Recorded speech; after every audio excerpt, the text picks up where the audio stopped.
दोस्तों अब्दुल खालिक आपकी खिदमत में हाज़िर है। दोस्तों वैक्सीनेटर के जो पास्ट पेपर थे, जिस कंडीशन में हमें मिले थे, वहाँ से उनको पढ़ना, रीड करना थोड़ा मुश्किल था। तो मैं कोशिश कर रहा हूँ कि उनको मैं ख़ुद से फिर से लिखूँ और उनको हम जो है वो डिस्कस करें। तो पहले भी हमने एक वीडियो अपलोड किया है, जो आईक्यू का सेक्शन है, वहाँ से हमने उसको ख़ुद से लिख कर उसको समझाया भी है कि कौन सी लॉजिक इस्तेमाल हुई है आईक्यू सेक्शन में। ज़्यादातर सीरीज़ दी गई है, तो ये देखें आप। इसको भी हम थोड़ा इसका जो पार्ट है दूसरा, उसको सॉल्व करने की कोशिश करते हैं। इस दफ़ा हमने जो क्लिप बोर्ड है और पेन वो नहीं इस्तेमाल किया। इसको हमने यहाँ पे मोबाइल के स्क्रीन से ही आपको सॉल्व करवा रहे हैं। तो आपने कमेंट देना है कि कौन सा तरीका सही रहेगा कि हम क्लिप बोर्ड पर रख कर वैक्सीनेटर के पास्ट पेपर सॉल्व करें, या इस तरह से जैसे मैं अभी जो है वो सॉल्व कर रहा हूँ। तो ये पास्ट पेपर है इसका एनटीएस वैक्सीनेशन के आईक्यू सेक्शन का। यहाँ पे लिखा है कि तरतीब के लिहाज से दुरुस्त जवाब का इंतखाब करें। तो अब इसमें आपने लॉजिक, ये जो आपको जो दिया हुआ सेंटेंस है, जो दिए हुए अल्फ़ाबेट्स हैं, उनकी लॉजिक को देखकर अगला आपने ऑप्शन चूज़ करना है। तो अब देखें आप DGHKLOPSTW, तो आगे इस तरतीब के हिसाब से ABCD में से कौन सा लेटर होना चाहिए। तो अगर इन पे हम थोड़ा गौर करेंगे तो आगे हमें जो है वो जो सही ऑप्शन का चुनना हमारे लिए आसान हो जाएगा। तो डी यानी ई और एफ को निकाल कर उसके बाद जी लाया गया है। एच में आई और जे को निकाल कर के लाया गया है। यानी दो लेटर को निकाल कर फिर उसके बाद तीसरा जो है अपना अल्फ़ाबेट वो रखा जा रहा है। तो नीचे ऑप्शंस में भी हमने वो लेटर्स चुनना है। ये आपने एंड तक पढ़ना है, क्योंकि हो सकता है कोई और लॉजिक भी इस्तेमाल किया हुआ हो।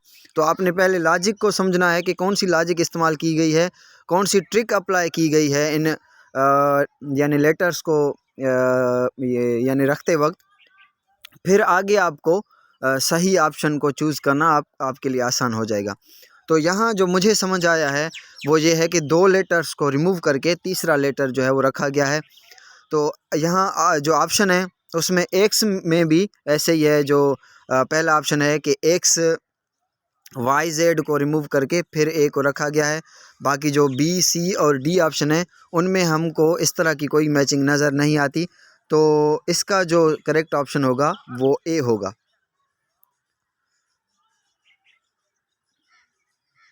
आईक्यू सेक्शन में मैंने आपको कहा कि आपने प्रेजेंट माइंड होकर बैठना है। आपने थोड़ा इन पे वक्त देना है, इनकी लॉजिक को समझना है, आपके लिए आसान हो जाएगा। मेरा मशवरा ये होगा कि आईक्यू सेक्शन को आप पहले सॉल्व करें, उसके बाद दूसरे सेक्शन पे जाएं, क्योंकि अगर टाइम कम रहेगा तो आप में भी आप डिप्रेशन का शिकार हो जाएं। अब पास्ट पेपर से जो आईक्यू सेक्शन है उसमें ये क्वेश्चन भी था, तो इसमें देखेंगे कौन सी लॉजिक इस्तेमाल की हुई है। AZCYFX, तो यहाँ पे दोनों लेटर्स पे जो है वो कोई लॉजिक इस्तेमाल है। ए के बाद बी को रिमूव करके सी रखा गया है। अब पहले जो दो लेटर हैं उनमें सिर्फ एक लेटर को गुम किया गया है।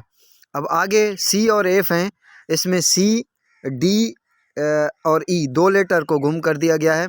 अब एफ के आगे हमने तीन लेटर को गुम करके चौथा जो है वो ढूंढना है। GHI के बाद जो जिसकी बारी आती है वो जे है। तो अब जो हम जिस नतीजे पर पहुँचे हैं वो ये है कि जे वाला कोई भी लेटर जो ऑप्शन में होगा वो दुरुस्त जो है वो होना चाहिए। और जो दूसरी लॉजिक है वो ये है कि XYZ, पहले जो है वो W होगा, उसके बाद X फिर Y फिर Z। इस जो है लॉजिक, इसके हिसाब से जो हमारा ए ऑप्शन है वो दुरुस्त है। ये क्वेश्चन देख लें, ये भी मैंने पास्ट पेपर से जो है वो उठाया हुआ है। इसको कभी कभी अगर किसी बड़े स्केल के लिए हम अप्लाई करें, जब हमारा पर्चा इंग्लिश में हो, तो उसमें ये वहाँ पे लिखा हुआ होता है कि choose the odd one out, यानी इसमें जो मुख्तलिफ है उसको चूज़ करें। तो सेम चीज़ हमें इधर भी करना है, दर्ज झील से मुतफर्रिक का इंतखाब करें, यानी जो इनसे डिफरेंट हो इन सब में से। तो सोफ़ा ये भी मेरे ख्याल से उसमें आता है, फर्नीचर में आता है, और मेज़ भी फर्नीचर में आता है, कुर्सी भी फर्नीचर में आता है। तो ये जो कंबल है ये मुझे थोड़ा इन सब से जो है वो डिफरेंट लग रहा है। मैं जो है वो अगर I am making mistake then you may also means notify me my mistake. तो मेरे हिसाब से जो कंबल होगा that is the correct one.